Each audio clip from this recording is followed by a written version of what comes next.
Hello everyone. So today we are going to start with the next part of life processes, that is transport.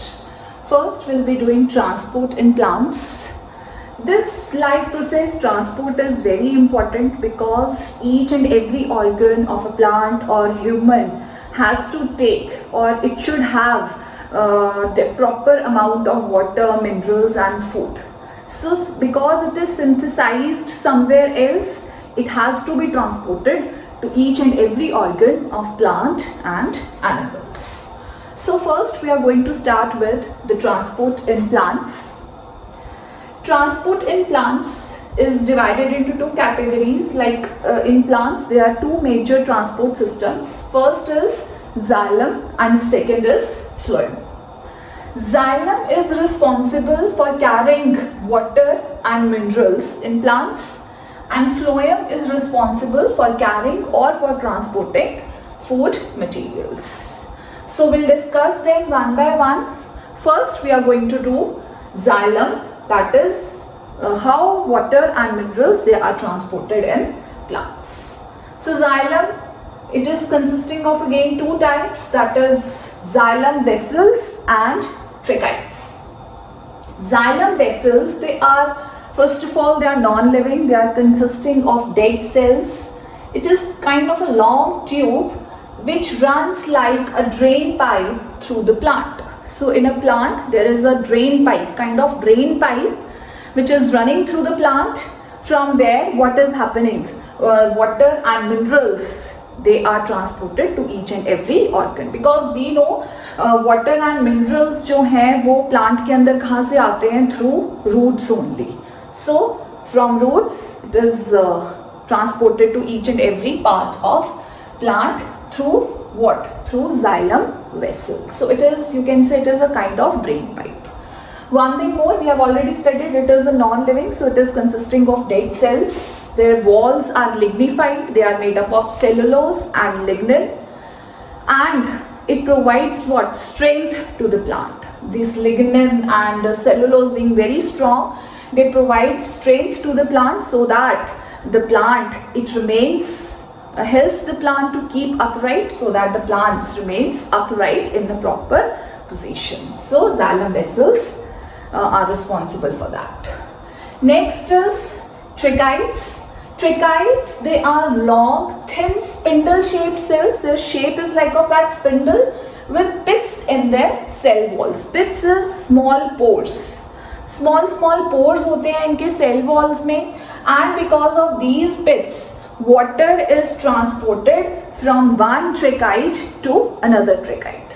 From one tracheid to another, water is transported with the help of these pits, these small pores. Again, they are again made up of dead cells, that is lignin and cellulose.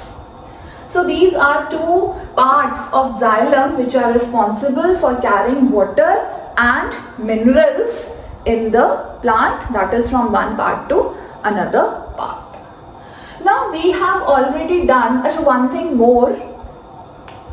In case of flowering plants, either one, that is xylem vessels, or both, that is xylem vessels and tracheids, they are responsible for the conduction of water and minerals in flowering plants. And in non-flowering plants, only tracheids, they are responsible for transporting water and minerals.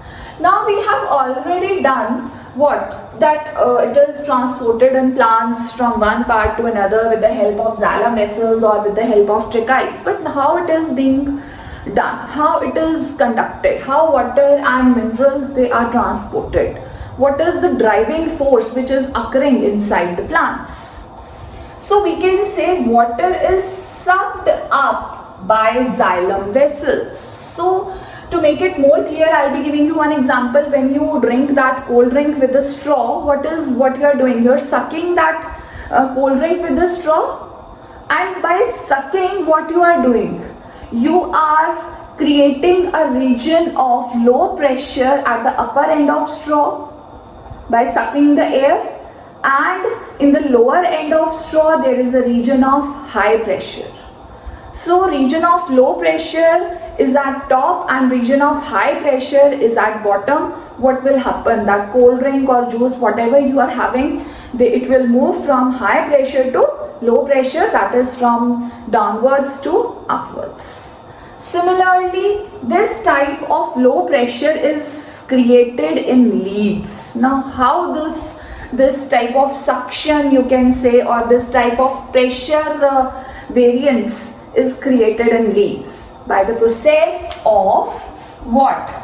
Transpiration. This type of suction or this type of low pressure difference is created with the help of transpiration. Transpiration, we know it is the evaporation of water from the leaves. So what will happen? The leaves, they are through those small pores which are known as stomata. तो water जो है continuously क्या हो रहा है? Evaporate हो रहा है leaves पे. What will be created? A region of low pressure. Being the region of low pressure, water will be sucked up from the roots towards the leaves and various branches and everywhere in the plant. So this type of suction or pressure difference is created in case of plants also. So this was all about how transport of water and minerals takes place in plants. Thank you. So we have already done that in plants how water and minerals, transport of water and minerals takes place. The next part that we are going to do is transport of food. So I've already told you transport of food takes place through a transport system which is called phloem. Now phloem contains what? Sieve tubes like xylem vessels or xylem. The cells, they are joined end to end. In case of phloem, cells, they are joined end to end, and they make a tube which is known as what?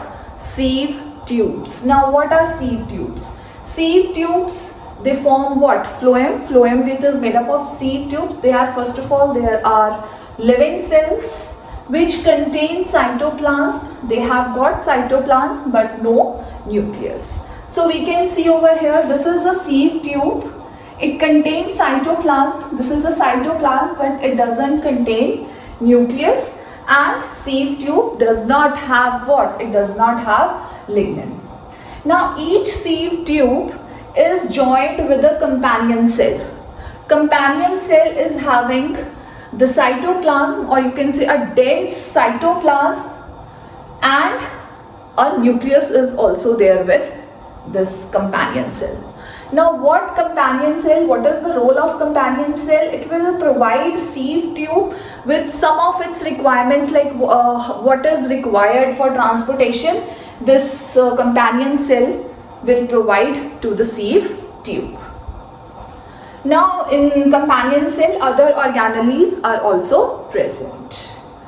Then throughout the plant, these sieve tubes or phloem tubes, they are interconnected, through which the transport of food takes place. Food is made in mesophyll cells or photosynthetic cells in leaves, and then it is transported to each and every part or each and every organ of the plant through these interconnected sieve tubes.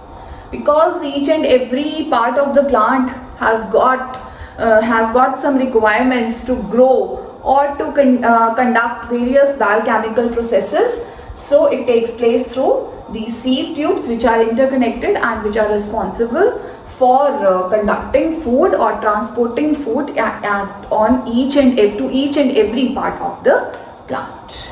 So this was all about transport of food. Thank you.